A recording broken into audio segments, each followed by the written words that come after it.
MG Telma, des actualités uniques, dynamiques et renversantes dans le journal TV. Batimax se rapproche encore plus de vous. Bienvenue dans votre nouveau magasin Batimax Tarlalan, ex-Safina. Batimax, la qualité au meilleur prix. Big Crystal, penina tena azo antoka. Lolotranao ny fampalalam-baovao.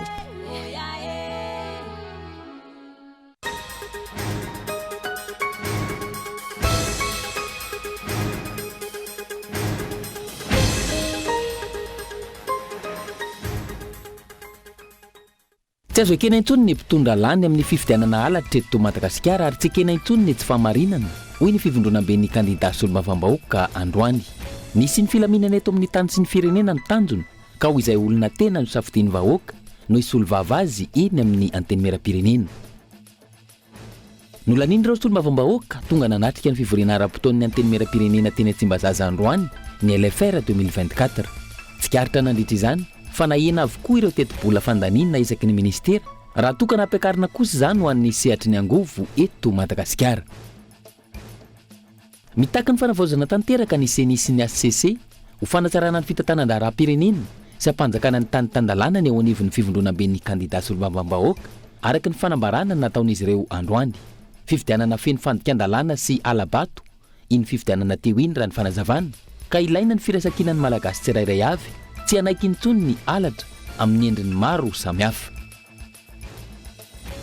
Nametraka fitoriana misa efatra teny anivon'ny fitsarana avy momba ny lalam-panorenana mikasika ny tsy fanaran-dalàna, ny fampiasana fitaovam-panjakana ary ny fisian'ny osoka nandritra ny fifidianana solombavambahoaka farany teo ny eo anivon'ny sampana fanaraha-maso ny fifidianana safidy ny farany ny herinandro teo raha ny tafa nataon'izy ireo tamin'ny mpanao gazety tamin'ity androany ity.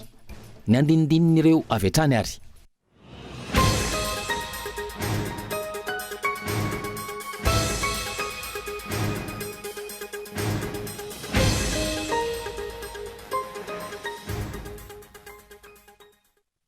Alatsinainy 10 Jona taona 2022 manatitra ny arahaba tompoko lahy sy tompoko vavy tonga soa indray atao anatin'ny fampalalam-baovao ny fahita lavitra kolo manasanao anaraka ny fampalalam-baovao hatramin'ny farany matoa andahatsoratra avy hatrany ndeny kafatsika ny fampalalam-baovao an'ity alina ity tsy azo ekena intsony ny mpitondra lany amin'ny fifidianana halatra eto Madagasikara ary tsy ekena ny tsy fahamarinana ho ny fivondronam-be ny kandida solombavambahoaka androany ny sinina filaminana eto amin'ny tany sy ny firenena no tanjony ka izay olona tena no safidian'ny vahoaka no hisolo vava azy ny anivony anteny meram-pirenena matoa andahatsoratra.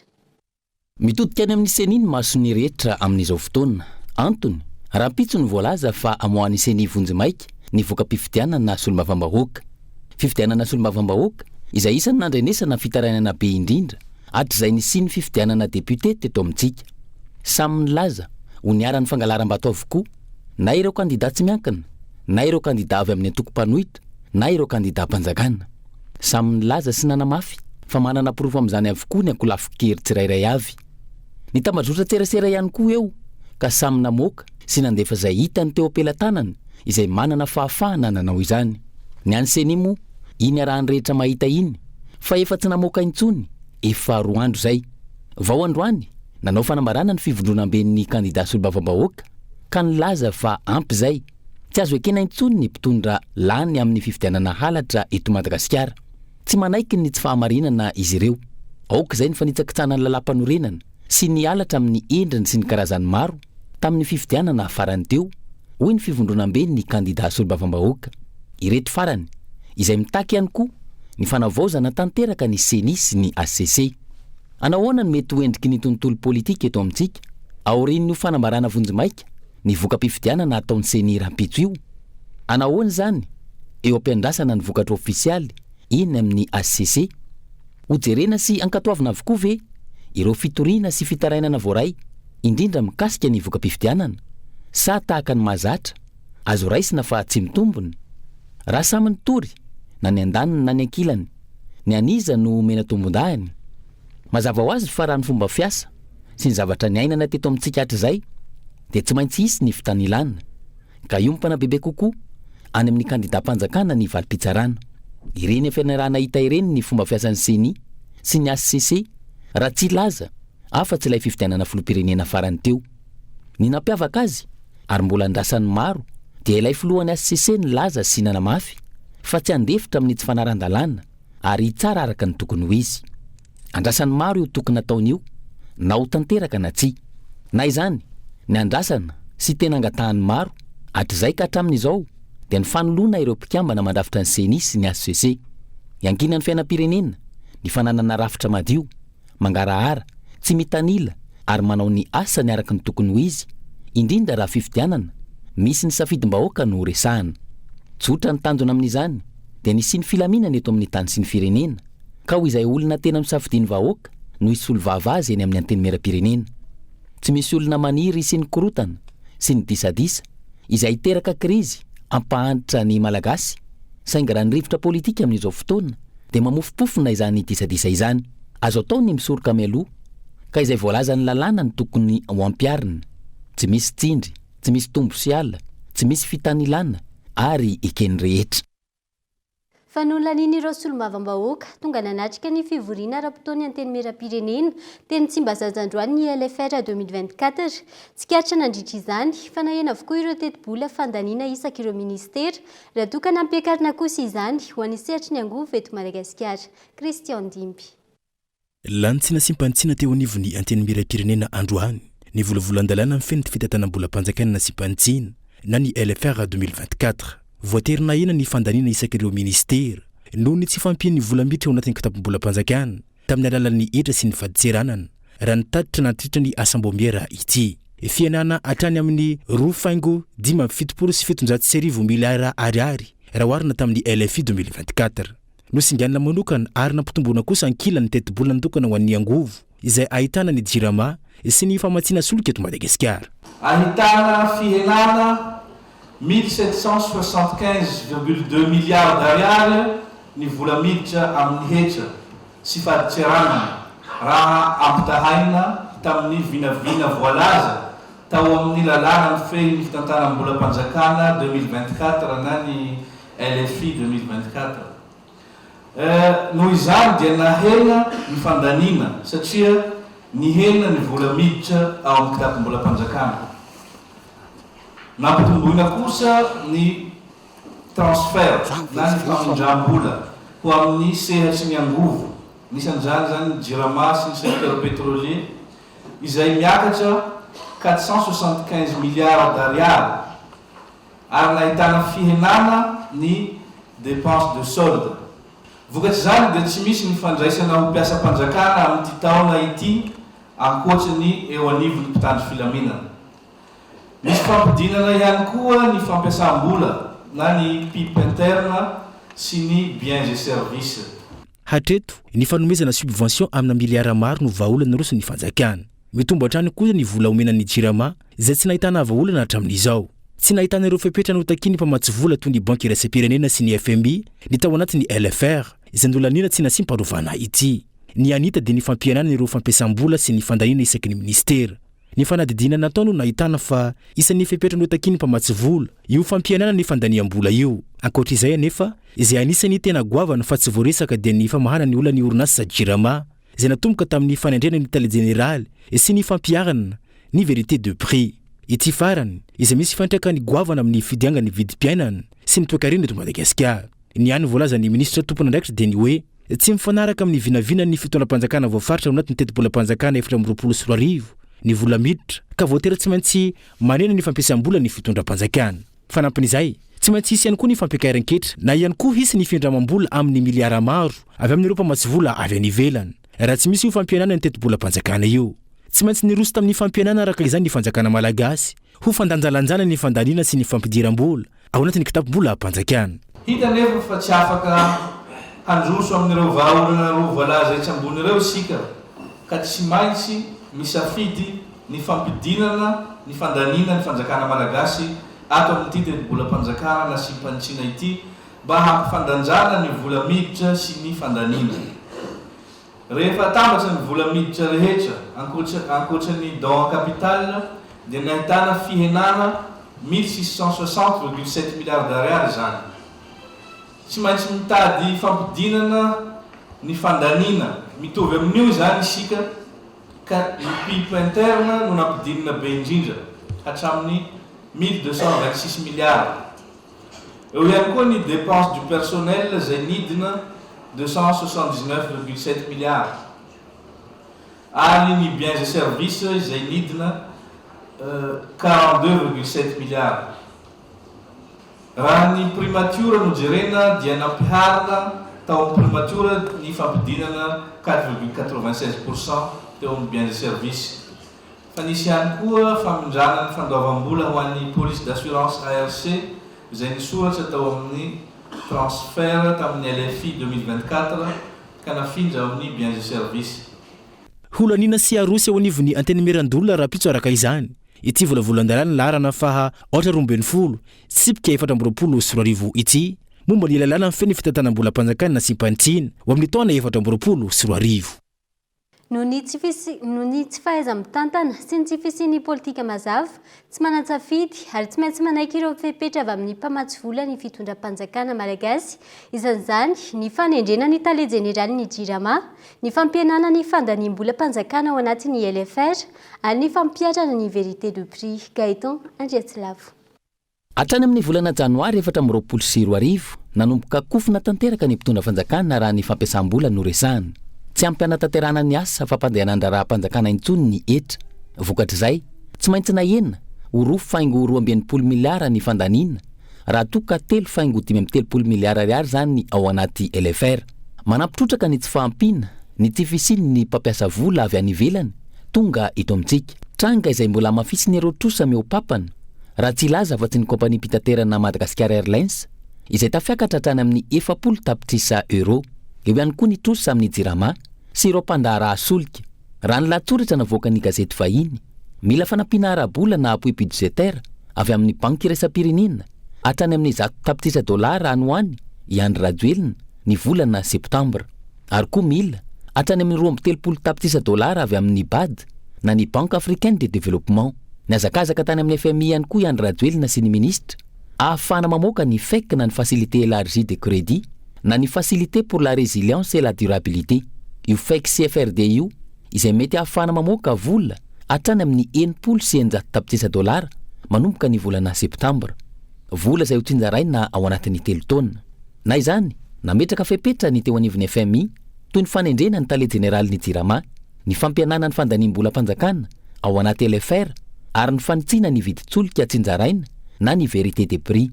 Efa voatendreny ny tale jeneraly ny JIRAMA nolanina tsy nasipanitsina androany ihany koa ny LFR izay nampiana hatrany amin'ny 20% io fandaniam-bola-panjakana io ary mety ho ampiarina aorian'ny fivoahan'ny voka-pifidianana solombavambahoaka amin'ny fomba ofisialy ny vérité des prix. Isan'ny antony lehibe mahatonga ny Madagasikara ho bokatrosa ny tsy fahaiza mitantana sy ny tsy fisiany mangarahara amin'ny fitantanam-bola-panjakana. Eo ihany koa ny tsy fisiany politika mazava, any ka diso lahara-pahamehana ny mpitondra ary izay hitany sy fantany fa mety aminy anatsara endrika azy eo masom-bahoaka no irosony. Tsy nisy na tsy hita mazava ihany koa ny arofanina napetraky ny solombavambahoaka nandritry ny taona maro satria solombavambahoaka mpanao eny sy mpanangatanana ny maro anisa teny amin'ny lapan'ny Tsimbazaza. Tontolon'ny fifidianana mitaky ny fanavoazana tanteraka ny siny sy ny fitsarana avy momba lalam-panorenana ho fanatsarana ny fitantanan-draram-pirenena sy ampanjakana ny tany tandalana eo anivon'ny fivondronam-be ny kandida solombavambahoaka araka ny fanambarana nataon'izy ireo androany. Fifidianana feno fandikan-dalàna sy alabato, iny fifidianana teo indra ny fanazavana ka ilaina ny firaisankina ny malagasy tsirairay avy tsy anankintsony ny halatra amin'ny endriny maro samihafa. Fanadidina entin'ny fitenokoloina. Nanao fanambarana manoloana ny fandikan-dalàna alabato kolotsaina tsy maty manotana andritra ny fifidianana solombavambahoaka farany teo. Ny avy eo anivo ny fivondronam-be ny kandida solombavambahoaka izay vondronan'ireo vondrokely politika kandida solombavambahoaka natolotry ny antoko sy ny tsy miankina. Fifidianana feno fandikan-dalàna sy alabato iny natao tamin'ny 9 Mey iny raha ny fanazavana. Fa ampy zay ifanitsakitsahana lalam-panorenana miverimberina. Ampy zay ifanerena mpiasa-panjakana ho fitaovana nodikondinana safidy sy anaovana didijadona. Ampy zay ny tsy maty manota ny afitsiky ny dalo ambony latabatra ary ny kolikoly izay zary raiky tapisaka amin'ny raharaham-bahoaka rehetra hatramin'ny raharaha fifidianana. Ampy zay ny fanaovana raha-matahora amin'ireo mijoro mitaky ny fahamarinana.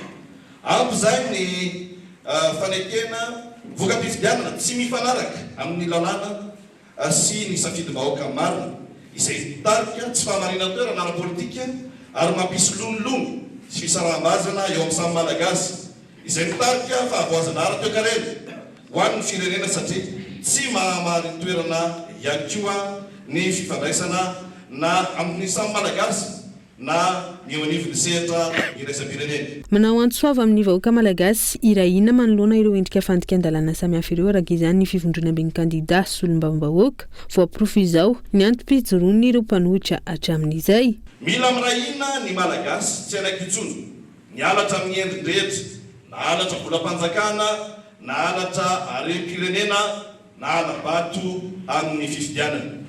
Tsy azo ekena ny fifidianana feno osika alabato ary fifidianana safidim-bahoaka ho fototra ametrahana ny androm-panjakana amolavola sy andanina lana hitondrana an-tany sy ny firenena. Tsy ny ady hevitra mikasika ireo voalaza fanany na ireo hoe tsy lany ho tanjona fa niaro ny fahamarinana amin'ny fanaovana ny fifidianana sy ny fitantanana ny firenena satria na inona voka-pifidianana dia efa fifidianana feno fandikan-dalàna sy alabato inona tao iny. Koa esory ny tahotra aza matahotra ilaza ny tsy manjary mijoro izahay manampy ny vahoaka malagasy teny sy ilaza ny tsy mety mila miteny isika. Takinay ny fanavaozana tanteraka ny CENI sy ny HCC ho fanatsarana ny fitantanan-draharam-pirenena sy ampanjakana ny tany tan-dalàna. Mila iarahan'ny rehetra ifandrondronana sy ifampienoana zany mba hatongavana amin'ny fahamarina toerany rafim-pitondrana izay mitondra ny tany sy ny firenena isiny ny filaminana sy ny fitoniana. Araka izany tsy ekena ny ametrahana sy olom-bavam-bahoaka lany tamin'ny osika sy alabato izay anairana izy ireo ny malagasy tsirairay avy. Amin'izay tsy azo enkena intsony ny mpitondra lany amin'ny fifidianana alatra eto amin'ny firenena tsy manaiky ny tsy fahamarinana izy ireo ho rany fanazavana hatrany. Mila ifandrimbonana sy fifampiresana ny hoavy ny firenena isany amin'izany ny fanasarana ny rafitra rehetra misana ny fifidianana taoriny ny fifidianana feno osika teo iny ho hiatrany ny fivondrona be ny kandida sy olom-bavam-bahoaka androany. Mila hovaina ny fomba fanaovana politika eto Madagasikara izay tsy tokony ianona fotsiny amin'ny fanaovana fanambarana. Tsy ekena ihany koa ny fifidianana feno osika amin'ireo fifidianana manaraka eo. Fitianoko Lonatrany mitondra ny Tsiprian'izay. Fitadiavana vahaolana ho an'ny firenena no tanjona raha nambara ny kandida sy olom-bavam-bahoaka ny vondrona natolotry ny vondron-kely politika miaraka amin'ny kandida sy olom-bavam-bahoaka avy amin'ny antoko sy tsy miankina androany. Mampametra-panontaniana ny fahamarinana ny fifidianana farany teo ho hiatrany ny fanazavana. Zay ny azon'ilay fanambaranay hoe mila ifandrimbonana sy ifampienoana ny hevitra rehetra ikaloana vahaolana ho an'ny firenentsika ity. Fifidianana sy olom-bavam-bahoaka tena namofana raha ny alatra sy ny zava-tranga tao anatin'izany nojerena no miainantsika farany dia manaitra anay amin'ny maha-kandida anay tao anatin'izany fifidianana sy olom-bavam-bahoaka zany rehefa nahita an'izany eto mantsy aloha zava-tsara tsy voka-pifidianana mihitsy no resahany eto hoe resy maharesy lany tsy lany fa ny fahamarinana ilay fifidianana ny tao anatin'ny fanambarana teo resantsika hoe ilay antony mijorono ny collectif des candidats zao voaporofo tamin'ny fifidianana sy olom-bavam-bahoaka iny fa raha nanao an'ilay fifidianana tamin'ny taon-dasa dia tsy latsa-danja zao zavatra nitsanga teo anivony collectif des candidats zany. Dia amintsika miteny zao zany rehefa hita porofo fa izay ny endrik'ilay fifidianana dia mipetraka ny fanontaniana mbola hoentitsika ny fifidianana manaraka ko lasa fomba mampanao ve ny hoe ametraka rafim-pitondransika ho apetraka hanana fototra amin'ny alatra hanana fototra amin'ny osika hanana fototra amin'ny alabato reo ve ny atao fototra na hoe atao vato fe izorony fototra le Madagasikara ho atsangatsika ve ny karaza-pifidianana. Tokony ho tonga saina manoloana ireo endrika osika samihafa amin'ny vahoaka malagasy mampanahy ny zotra ny toedrara eto amin'ny firenena ankehitriny fanapa-kevitra politika izay tsy mijanona amin'ny fanambarana fotsiny ihany araka izany no atao. Matoa izay no eto dia olona be dambelo dia izao ny aty manao antsoavo dia le rehetrarehetra avy any no tena manatanteraka. Izany hoe ty antso ty zany matona tao dia le vahoaka malagasy no tokony manatanteraka azy. Itsika menakavy no tokony mandray andraikitra raha tsy conscient tsika menakavy ilay manontolo fa tsy hoe andrasana dakoto na andrasana tapety ny raha raha-pirenena dia tena any ny vahoaka iray manontolo ny vahoaka tsirairay aby isampatan'olona ao anatin'ilay firenena ka raha iteny anao hoe inona ro tokony ataontsika itsika menakavy tsirairay aby no mahafantatra hoe miainga amintsika tsirairay aby ny anatin'ny tokantrano io itsika ami'ray tsirairay aby no mahatsapa sy mahafantatra hoe inona no tokony ataontsika mifampijery any tanàna rehetrarehetrany mifanaramaso any tanàna rehetrarehetrany mifampiteny tanàna rehetrarehetrany mifampianatra ny tanàna rehetrarehetrany dia avao anatin'izay tonga saina ho azy ny rehetrarehetra dia ao anatin'izay fahatonga saina ny rehetrarehetra zay no ahafahany rehetra miaraka amin'ny mpitantana mandray fanapahan-kevitra etitra sy matotra. Namafisin'izy ireo hatrany isan'ny nampiavaka ity fifidianana ity ny osika sy alatra amin'ny endriny maro samihafa tranga izay tsy mbola nisy hatramin'izay manoloana izany tsy azo ekena intsony ny mpitondra lany tamin'ny fifidianana feno alatra eto Madagasikara. Ao andamosina mandrakariva isika vahoaka malagasy reto ka samy ara ilaza hoe ampy izay satria tadidio tsy isy firenena handroso ao anatina mpitondra nangalatra sy mbola hanabe voatrany izay fomba fanao mahazatra azy izay. Ka eto isika tonga tety mety isy amin'ny tany hoe dia inona zany no fiafarany ity dia hakaiza zany zao zavatra zao ireto hoe ity anoloana na ianareo izay nampipetrahana eny dia mety hoe mpitarika ihany itsika. Mpitarika ihany izay namolavola zao zava-misy zao fa isika rehetra tompo no andao iaraka ampitovy hevitra iaraka ampitovy tadin-dokanga ka samy ara iteny hoe ampy izay satria anahoana lay taranaka atsika raha fitiavaka pitsy. Iza no afaka eritreritra hoe ny taranaka atsika rehefa afaka 20 taona dia anahoana miohatra amintsika zao. Raha ny tenany manokana tompoko dia manaikitra mipambambana fa ho latsaka lavitra noho izao ny aina ny taranaka malagasy raha mbola mipetra-potiny eto isika. Izany manomboka any amin'ny fanaovana politika no ilaina fanovana tsy adevitra mikasika ny voka-pifidianana no laharam-pahamehana fa ny ho avy ny vahoaka malagasy sy mizotra ny fifidianana manaraka eto amin'ny fireneny. Tsy anaiky ny voka-pifidianana vonjimaika feno osoka izay navoaka ny seni taorian'ny fifidianana solombavambahoaka feno osoka teo iny ireo mponina ao anatin'ny distrika Anambositra raha ny fanambarana nataon'izy ireo. Ireto faran'izay mitaky ny amoana ny tena voka-pifidianana marina sy hanafoanana manontolo ny voka-pifidianana amin'ireo komuna maro nahitana labato tany an-toeran'ny fanadihadiana. Tsy mifanaraka amin'ny tena safidim-bahoaka sy ny tena totalin'ny fanisam-bato nandritry ny alin'ny fifidianana solombavambahoaka teo iny ny voka-pifidianana vonjimaika izay navoaka ny seni tao amin'ny distrika Anambositra raha nambaran'ireo mponina. Antony tsaneken'izy ireo hatramin'ny faran'izay voka-pifidianana vonjimaika nivoaka izay ary koa itakin'izy ireo ny fanafoanana ny voka-pifidianana amin'ireo komuna maro nahitana labato nandritry ny fifidianana teo iny. Lany amin'ny fifidianana madio zany dia kenay hoe io ny debitenay fa raha ny zavatra ny soteto Ambositra zany dia tena hita mihitsy hoe alabato no zavatra nisy teto ary fanerena olona sy ny sisa maro isan-karazana. Ka raha ohatra kosa zany hoe depite tsy lany amin'ny fahamarinana no hitondrana eto Ambositra ngamba tsy ekenay izay zavatra izay. Fa raha ohatra zany hoe depite tsy lanim-bahoaka manina raha tiany tendrenareo hoe tiana atao depitenareo.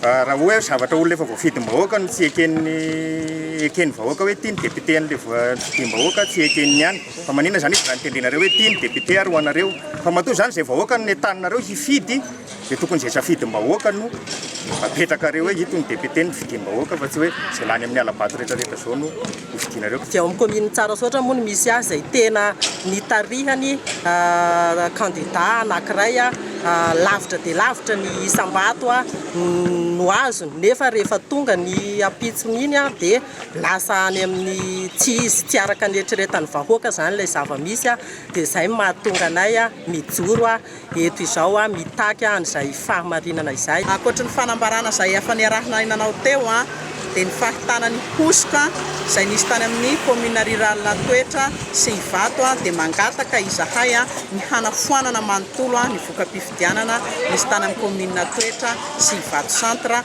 izay ananana ipirofo ny tsy faharahan-dalàna nisy tamin'izany toerana zany.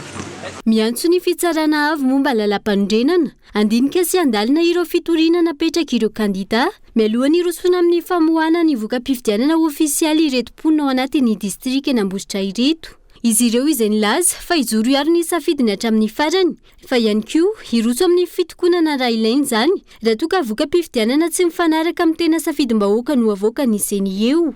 Ny seni izay amoaka ny voka-pifidianana vonjimaika ho an'ny rampitso. Lanosy solombavambahoaka ilay candidat tsy miankina tao amin'ny distrika ny Vangaindrano mahavita raha Sylvestre na tsy nanao fampelezan-kevitra aza ary aka ny vokatra vonjimaika navoaka ny CENI. Ity candidat ity izay nahiditra poza vonjimaika tena Tanimora nanomboka ny 9 aprily lasa teo no niraraha fanodikodinam-bola tamin'ny Covid-19 ary izao migadra 5 taona izao ary aka ny didim-pitsarana nivoaka. Inona saina? Migadra 5 taona an-tranomaizina sazy miatra, 5 taona tsy mahazo manao asam-panjakana, 3 taona tsy manao politika ary mandohonitra 220 miliara ariary. Izay no didina voaka ny fitsarana ho an'ilay candidat solombavambahoaka nirotsaka tamin'ny tsy miankana ao amin'ny distrikan'ny Vangaindrano Mavitara Sylvestre. Vesatra ny enjehana azy ny fanodikodinam-bola sy fitongolanana teo amin'ny fitantanana nandritra ny fiatrena ny valanaretina Covid-19 tamin'izy ny andraikitra ny tsenam-barim-panjakana teo anivon'ny UCP na ny Unité de Coordination des Projets izay rantsana teo ambany fiahin'ny ministera ny fahasalamam-bahoaka. Raha ny vokatra vonjomaika ary navoaka ny CENI anefa, izy no mitana ny larana voalohany ao amin'ny distrika misy azy. Natany amponja aza ny candidat nandritra ny fampelezan-kevitra. Tamin'ireo bureau-pifidianana raisy 300 amin'ny 220 sy 300, izy no nahazo ny 370 faingo 720 isanjato ny vato manan-kery. Izany hoe amin'ny isambato 720 sy 900 sy 900 sy 2 alina. Raha raika amin'ny 20 faingo raika amin'ny 20 isanjato ny an'ny candidat Irmara izay manaraka azy. Tsy ivona, taorin'ny fametrahany Mavitara Sylvestre nantota taratasy firotsahakofidiny no samborina ny tenany ary nahiditra teny amin'ny fonjana Tanimora nanomboka ny 9 ny volana Aprily ary izao nivoaka izao ny didy. Raha tsy mampiakatra ny rarainy anivon'ny rafi-pitsarana mahefa araka izany ny candidat Mavitara Sylvestre ho tapitra mihitsy ny fepito-piasana amin'ny mahasolombavambahoaka azy fa mety hivoaka izy raha ity didim-pitsarana ity. Tranga izay efa nisy tamin'ny taona 2012 nahazo ny candidat solombavambahoaka Aspiranena Rasolomampionna izay voafito solombavambahoaka ihany koa tamin'izany fotoana. Momba ity raharaha ao amin'ny distrikan'ny Vangaindrano ity ny mampametra-panontaniana ny mpanara-baovao ny amin'ny hoe naorana aty amin'ny taona 2022 nandritra ny fotoana na candidat solombavambahoaka azy no nipoaka ny raharaha. Fifandrifinjavatra fotsiny ihany ve amin'ny firotsahany ofidiny io no namoahany Bionco ny dossier momba azy sa misy antony hafa toy ny raharaha politika. Raha fanodikodinam-bola sy kolokolo tamin'ny Covid-19 tokony ho lava ny listra raha ireo angom-baovao samihafa ary manamarina izany ihany koa ny fitsirina sy ny fanadadiana natao ny fitsarana momba ny compte nivoaka ny taona 2022. Ity fitsarana ity izay nanatsikaafina ny fampiasam-bola sy ny fandaniana ilay vola amin'ny tetina 820 sy 700 sy 10 miliara nampiasaina nandritra ny première vague ny Covid-19. Isan'ny navoaka ny Cour des comptes tamin'izany fa vola mitetina 270 sy 700 tapitrisa ariary no lany tamin'ny fomba tsy mazava. Ny valanaretina Covid-19 izay nesehoana kolokolo samihafa teo amin'ny fanomezana tsenam-barim-panjakana, ireo prime sy fanabontsonana vidin'entana raha nitatitra hatrany. Araka izany, andrasana ny hoe anao rano lava ve ny fisamborana ireo mpanao ratsy rehetra sy nandika lalàna tamin'ireny valanaretina Covid-19 ireny no manomboka eto. Ity raharaha Mavitara Sylvestre ity izay inona fa raha ny fanodikodinam-bola tamin'ny Covid-19 araky ny ampangana azy, tsy izy rery no tokony ampiarana ny lalàna. Tsy maintsy nisy praitsi-kombakomba maro voasaringotra tamin'izany na mivantana na ankolaka, saingy ny mampametra-panontaniana, nivoaka ny didy, tsy nisy tafiditra ireo lehibeny sy ny teo ambany fahefany izay mety ho voasaringotra raha ny fomba fitseriny mpanara-baovao. Andrasana ny toy ny raharaha ity ny amin'ny hoe kolokolo sy fanodikodinam-bola tokoa ve no nisamborana azy sa no ny raharaha ary raha politika. Any miandro vaso kosa indray fanatovanana ny sambaton'ireo candidat-mpanjakana fanoloana ny fitanana an-tsoratra araka izay tratra hampandaniana ny volomboasary sy ny mpiaradia aminy ireo no halatra sy osoka ary fandikan-dalàna ny seho tao amin'ny distrika ny miandro vaso nandritra ny fifidianana solombavambahoaka farany teo ona sanatrano mitondra ny Antsiprianzay. Na tsy mbatika ny vato tao amin'ny bureau-pifidianana maro tao amin'ny distrika ny miandro vaso ho tombontsoa ny candidat-mpanjakana. Voaporofo zany rehefa niakatra teo anivon'ny CENI Foibe nanao fampitahana ny mpiaradia amin'ny candidat laharana voalohany izay mitarika tamin'ny voka-pifidianana eo am-pelantanana izy ireo. Maro dia maro ihany tokoa ny osika hitantsika tao anatin'izay fifidianana izay. Ary rehefa natao ny confrontation dia tao ny nahitana ireo osika maro izay tsy mifanaraka amin'ny PV tetỳ am-pelantananay ary tena nanandrify tamin'ilay candidat numéro 5 izay mpifaninana izany osika izany. Zay efa no amarin'ny CENI ihany koa ny fisiny zany osika izany. Ohatra amin'izany tao amin'ny commune Bematazana tamin'ny fokotany Antalafotsy. Rehefa natao ny fampitana ny PV, rehefa tonga tao amin'ny fokotany io ny PV nanananay zay candidat maromaro zay nananay koa ny PV n'izy ireo dia mitovy daholo. raha ohatra 700 ny any docteur Alova ny am PV anay zany 720 ny any larana numéro 5 miandro vazo mitady mivery dia notovanana lasa 720 nasina zato zany ilay PV tonga any amin'ny SRMV teo de hita sady teo mifampitahana fa nisy ny osika natao araka izay mampety ny kandida mpanjakana sy ireo mpiaradia amin'ny ihany koa ny fitanana antsoratra na ny PV tamin'ireo fokotany maro ho iatrany ny fanazavana. Tao ihany koa tao ana commune Ambonivohitra miandry vazo tao amin'ny fokotany Anarabe sy Ambondrobe.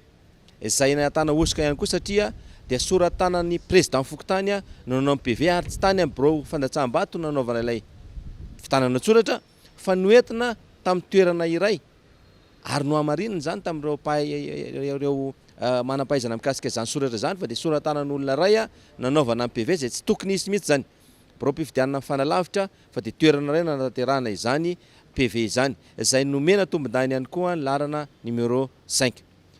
Teo ihany koa ny tany amin'ny commune Soalko izay bureau mpifidianana rehetra dia noentina tany amin'ny toerana misy ny délégué mpanjakana izay tsy azo atao mihitsy ihany koa zany satria fandikan-dalàna ary tany no fenona ny PV ary dia mino izay fa hijery akaiky an'izany koa ny ACC ary izay dia matoky tanteraka ny ACC eo amin'ny fijerena ny rariny sisiny sy ny fahamarinana izay.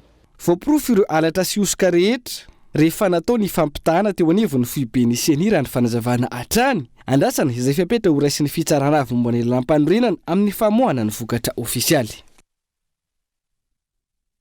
Dia ila fomba iny ihany koa tompoko lasy tompoko vavy no entina amin'izay tao anatin'ny doka fohy ndao ary.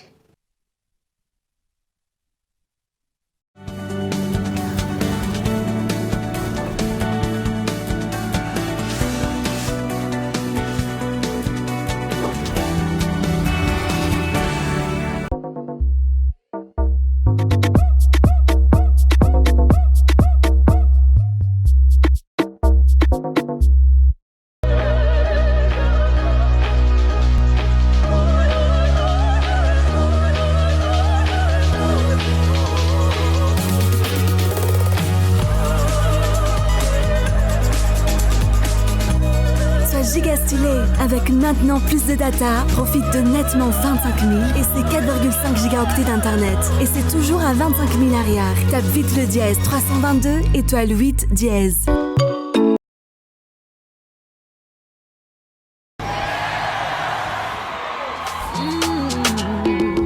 Chafuza kwa minea, acharova kuwakai, tiki tiki vo mandenga, masuanu.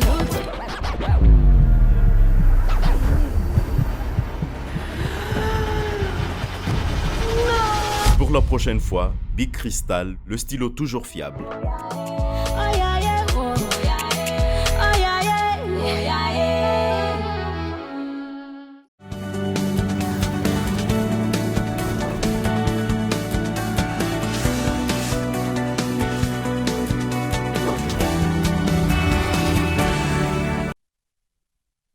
Nani araba tompoko lasy tompoko vavy tonga soa indray atao anatin'ny tapany faharoa sady farany fampahalalam-baovao mbola manasanao hatrany anaraka izany hatramin'ny farany zava-dehibe ho an'ireo mpianatra avy amin'ny faritra Vatovavy Fitovonany ny fifondronana ao anaty fikambanana iray ho mariky ny fifanohanana sy ny firaisan-kina amin'ny lafiny maro ny fanazavana ho an'ireo mpianatry ny université ao Mahajanga dia misy ny AEVAFI na ny association des étudiants de la région Vatovavy Fitovonany izay nandray mpianatra vaovao ny farany herinandro teo Kolo Mahajanga. Lanonana manetriketrika no nandraisan'ny AEVAFI na ny association des étudiants venant de la région Vatovavy Fitovonany ireo mpianatra vaovao avy any amin'ny faritra io izay tonga andrato fianarana eo anivon'ny université ny Mahajanga. Lanonana izay notroniny ireo ray aman-dreny nasainy avy any amin'ny faritra iny teo ihany koa ny filopiay ny fikambanana AEVAFI. Marina moa fa efa misaraka faritra anankiroa samihafa ny Vatovavy Fitovonany fa ny mpianatra tia amin'ny province Mahajanga zany amin'ny université ny Mahajanga dia mbola mitambatra iray ihany. Zany midika fa olona iray ihany izy ireo. Misy co-président ao. Président d'honneur anankiray le nikabary teo ary ny président d'honneur anankiray dia ny tenako. Mikasika an'io fikambanana io dia tsy hanavahana rehefa zanaka amin'ny faritra na zanaka hafa ihany koa afaka miditra ao daholo ny rehetra ka miangavy antsika zany mba ho tonga ary aza misalasala fa misy mifankatiavana eo amin'ny mpianatra reo a eo amin'ny ray aman-dreny a tsy ho voatosy botanana nareo zay tonga aty fa ho raisinay ampelatanandroa. Miisa ronjato ny mpikambana eo anivony Aiovafi amin'izao fotoana izao ka zava-dehibe tokoa ny fidirana ao anatin'ny fikambanana. Maro ireo tombotsoa raisina anatin'ny fikambanana toy ny voahiditra novisy ianao dia mahazo ny cercle d'étude na ny fanampiana ara-pianarana. Eo ihany koa ny fanohanana ara-tsosialy raha sendra misy mavoa. Eo koa zany ny hitambaran'ny association raha misy ny sanatria fahoriana mahazo dia ny association no miantoka ny frais ale mandeha ny tanindrazana any. Aiovafi moa zany dia avy amin'ny faritra Vatovavy sy Fitovinany. Ny faritra Vatovavy dia ahitana ny Mananjary ny fanadina ary ny faritra Fitovinany dia ahitana ny Manakara, Vohipeno ary Kongo. Promotion tanjona miisa 20 ireto mpianatra vaovao no raisiny Aiovafi tamin'ny fomba miavaka ireto ka feno fankasitrana sy fisaorana. Tsara ny mikambana ary ao koa anao afaka mifasairanao rehetra ary misy magnampy anao indrindra fa eo amin'ny cercle d'étude satria fianarana no tena antondia andeana lavitra ty zany. Tena faly zay zany amin'izao fandresana anay izao. Manana afatra ny amin'ny mazava-dehibe ny fianarana sy ny antondi aty an-tany lavitra ny zokibe eo anivony Aiovafi. Raha ohatra ka tonga aty tsika hoe hianatra ny diantsika aty dia diplôma zany hoentsika mody any amin'ny tany misy atsika any lavitra amintsika any. Akoatra ny sosialy sy ny fifanohanana eo amin'ny fianarana dia mirahina tanteraka ny zanaky ny faritra Vatovavy Fitovinany mivondrona ao anatin'ny Aiovafi na ny association des étudiants venant de la région Vatovavy Fitovinany mandrato fianarana ato anatin'ny faritra Boeny oreareny ireo ray aman-dreny. Amin'ny mahalanonana tamin'ity fotoana ity dia nanakoako teto ny gadikira avy any amin'iny faritra iny.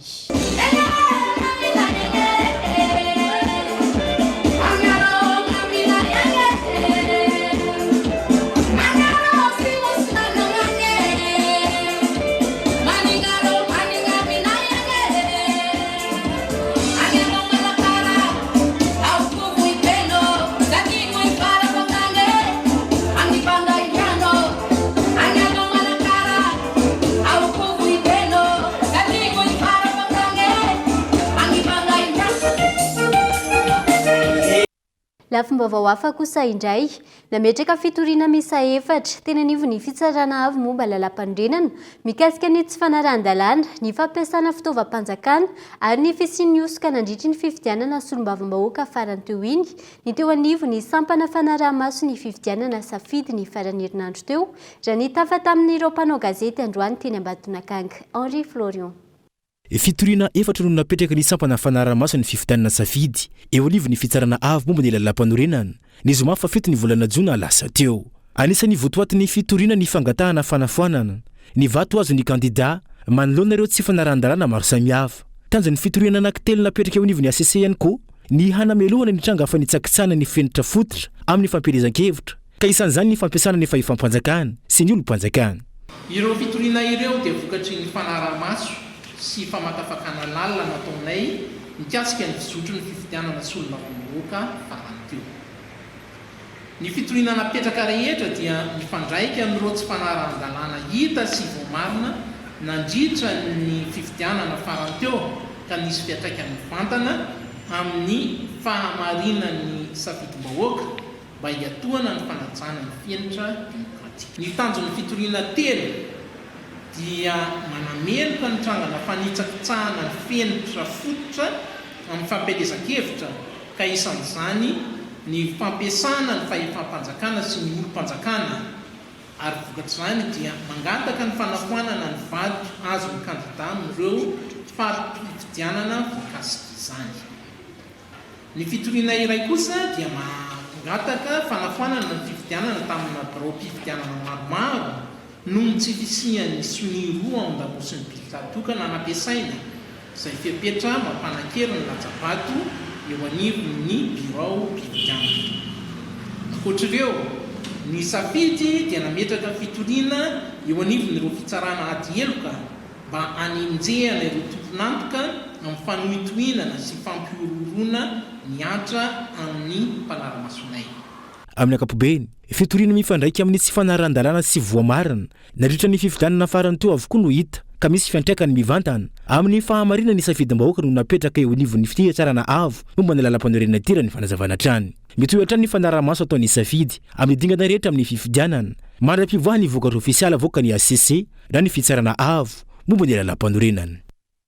Mampanany ho avy ny tontolon'ny fizahantany eto Madagasikara, malona ireo fanondranana nitsokosoko ireo biby ahina olany tamingana amin'izao saison izao endrika ratsy no misy songadina ho an'ny Madagasikara eo amin'ny sehatra iraisam-pirenena. Ny fanondranana nitsokosoko izay tsofoana raha mbola ireo irakiraka tahaka ny mahazatra trano no ampiarana ny lalàna honina saina. Saika isan-kerinandro no aharenesana fanondranana arem-pirenena antsokosoko izay tsy tratra raha tsy any ampitan-dranomasina. Raha mbola iandrasam-baliny ny hoe iza no tena tompon'antoka tamin'ny fanondranana ireo sokatra maherin'ny 10 sy varika maherin'ny 70 sarina tany Thailande. Efa taty amin'ny nosy Comore indray vao sarina ireo sokatra misa 700 avy eto Madagasikara ny herinandro teo. Fitsidiana ireo biby tsy fahita afa-tsy eto Madagasikara. Isan'ny antony isafidianany vahiny izahantany eto amintsika. Izao anefa zava-mananaina ahina olany tamingana noho ny fampitehan'ny tontolo iainana. Ampindro trafikana fanondranana no miparitaka maneran-tany. Ao anatin'izany indrindrindra ny tena vody ny fizahantany satria ny arem-pirenentsika mihitsy no voasotasota. Raha ohatra ka io ny capitale touristique ananantsika zany hoe io zany no petrabola amin'ny toekarena ahafahantsika mivarotra Madagasikara mihoatra ireo firenena hafa. Kanefa ao anatin'izany rehetra izany na maro ary ny fisintomana lakolosy, maro ny fitarainana eo anivon'ireny fikambanana sy mpisehatra ao anatin'ny fizahantany reny dia marefo ny fandraisana andraikitra eo anivon'ny fanjakana ary tena efa miandry ataontsika hoe tenenina ny olona any ivelany isika izay vao mandray andraikitra. Izay nefany dia maharatsy ny sary sy maharatsy ny lazan'ny Madagasikara eo amin'izany resaka tontolo iainana sy izany resaka fizahantany zany. Raha ohatra ka io no matimatesantsika hoe toekarena anisan'ny voalohany nampidibola ataontsika hoe nampidibola efa lasa zany teto amin'ny firenena amin'ny vola vahiny. Ankoatran'izay zany dia hoe raha ohatra tsika teo aloha ny rehare dia tsy mahazo mirehare zany tsika amin'izao fotoana noho izay fahavoazana sy izay ratsy tantana amin'ny alafin'ny tontolo iainana izay. Raha ny vaovao miparitaka any ivelany momba ny Madagasikara, ho sarotra ny fandraisan-dahatra ireo vahiny isafidy antsika hoarina amin'ireo nosy manodidina ho hiatran'ny faneho-kevitra. Ny fiatraikany dia tena manahirana tokoa raha izay fiatraikany io fahasimbany tontolo iainana sy fivarotana biby io no jerena satria mandeha amin'ny tambajotra sy eny amin'ireny ambassadeur sy ny ambasady rehetrarehetra reny izany vaovao izany.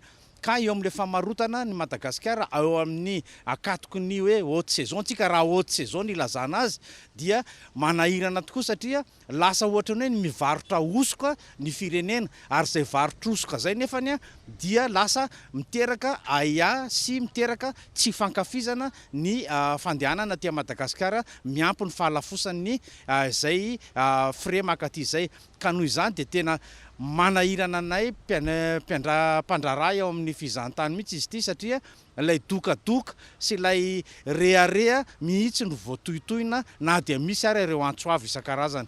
Porofo zao fa tsy mbola tratra na tsy nosamborona ireo tena tompon'antoka ato mikotrika ireny fanondranana antsokosoko ireo biby tsy fahita afa-tsy eto Madagasikara ireny ka mahatonga ny fanondranana mitohy hatrany. Misy firaisana tsokombakomba ve eo amin'ny mpampiatra ny lalàna sy ireo mpanao ity trafika maloto ity ho ny fanontanian'ny mpanara-baovao ka antony tsy aharenesana ny tena tompon'antoka fa irakiraka trano no ampiarana ny lalàna. Ny eo an-tanana tsy voaharo, tsy voakarakara araka ny tokony ho izy ka andrasana indray no toy ny fampodiana ireo sokatra sy varika sarona tany Thailande farany teo izay vinavinaina ho amin'ny volana Jolay izao raha ny fampitamba-baovao ray. Nanao ampamoaka mikasika ny kolikoly avolenta sy ny fanondranana tsokosoko eto Madagasikara iseris fantatra amin'ny solona anarana hoe Sergio izay voatazana any am-ponja amin'izao fotoana. Ity faran'izay voarorota amina fanaovana taratasy sosoka amin'ny fanamboarana pasport ka nosamborina raha ny angom-baovao fanadihadiana. Niparitaka nanomboka omaly ny taratasy nisoratany seris fantatry ny maro amin'ny anarana hoe Sergio izay voasambotra tao Tomasina nondra raha fanaovana taratasy osoka sy fanondranana volamena. Taratasy nosoratany tany amin'ny fonja hitazonana azy amin'izao fotoana. Raha ny loharanom-baovao azo, izy tena ny mihitsy no nanoratra io taratasy io. Ankoatry ny fahasalamany amin'izao fotoana, voalazany fa dosie maromaro no nanaovana fanadihadiana azy tao ren'ny fisamborana azy. Isan'izany raha ny voalazany, ny orinasa iray mivarotra fiara eny Ankorondrano. resaka fisolokina sy fivadia-pitokisana no fiampangana raha ny voalazany. Nambarany ihany koa fa tsy ara-dalàna ary tsy voapirofo ny fitoriana ity tompona orinasa ity. Voaresaka ao anatin'ity taratasy ity ihany koa ny mikasika ny pasiporo sandoka izay hampangana azy amin'izao fotoana. Nambarany fa ny sampandraharaha izay mamoaka ny pasiporo ara-dalàna no namoaka ny pasiporo ananany ity teratany karana voatazona amponja ity. Raha ny fanondranana volamena mahavoaroroy azy koa dia nambarany mazava fa mpanatanteraka baiko fotsiny izy rehefa misy fanondranana atao. Ampamoaka nataony amin'izany ny hoe miisa 5 izy ireo no niaraka tamin'ilay afera volamena tany am-boalohany, saingy izy no tratra farany. Misy anarana maro samihafa no lazainy amin'ity taratasy ity ary voatonona ihany koa ny vola amina miliara maro. Isan'izany ny hoe efa nisy 5 miliara anaovana kolikoly avolenta, anadinoana dossier sy anafoanana IST ireo voakasika izany. Voatonona ihany koa ny anaran'ny mpandraharaha malagasy matanjaka iray mpanelanelana tamina ministra iray. Voatonona ihany koa ny anaran'ny solombavambahoaka iray voalaza fa nanome fiara nampiasaina tao anatin'izany afera maloto izany. Tsy kombakomba maro tamina raharaha maro no voalaza fa voakasika amin'io resaka volamena io. Mbola voatonona ihany koa amin'ny resaka cocaïne 900 kilao tratra tany Tomasina ny farany taona 2024. Anarana maro no voatonon'ny Seris ao anatiny ity taratasiny ity. Andrasana raha isy fanadihadiana isokatra na tsy miainga avy amin'ireo nambarany ireo. Ny alakamisy 13 Mey lasa teo tsy ahivona no sarona tao Tomasina ny teratany karana iray antsoina hoe Seris. Fantatry ny maro amin'ny anarana hoe Sergio, tompon'ny orinasa iray eny Akorondrano. Voaroiroy amina fanaovana taratasy hosoka tamina fanamboarana pasiporo izy ka io voasambotra io. Teo ihany koa ny raharaha fanondranana volamena izay nampangana azy niaraka tamina olona hafa. Namarana n'ity taratasy ity ny hoe tia ny paritaka io taratasy io ahafantarany rehetra ny marina. Porofo izay midika fa matanjaka hatrany ary manjaka ny kolikoly avolenta sy ny afera goavana eto amin'ny tany sy ny firenena ary olona ambony maro no voakasika izany. Eo amin'ny maresaka iraisam-pirenena kosa indray noravany Emmanuel Macron ny antenimieram-pirenena Frantsay rehefa resy ny heran-kavanany tamin'ny salanisa 1.5 ny antokony sy ireo mpiaradia aminy tamin'ny fifidianana izay ho mpikambana ao anatin'ny parlemanta eropeanina. Ankoatra izay nanapa-kevitra ny hanao fifidianana vaovao ihany koa ity filoha Frantsay ity amin'ny 3 Jona sy ny 7 Jolay ho avy izao. Ny fifidianana izay ho solombavambahoaka andrafitra ny parlemanta eropeanina izay ireo olom-pirenena anatin'ireo firenena mikambana eo anivon'ny vondrona eropeanina no mifidy azy isaky ny 5 taona. Dia ny maresaka iraisam-pirenena ihany koa tompoko lahy sy tompoko vavy no manakatona ny fampahalalam-baovao tamin'ity ana ity hankasitra nafeny ianao nanaraka izany hatramin'ny farany. Veloma mandra-pitafary ho amin'ny manaraka indray.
Big Crystal, penina tena azo antoka. Vous a présenté Ni Vavao. Batimax se rapproche encore plus de vous. Bienvenue dans votre nouveau magasin Batimax Tarlalan, ex-Safina. Batimax, la qualité au meilleur prix. 5G Batelma, des actualités uniques, dynamiques et renversantes dans le journal TV.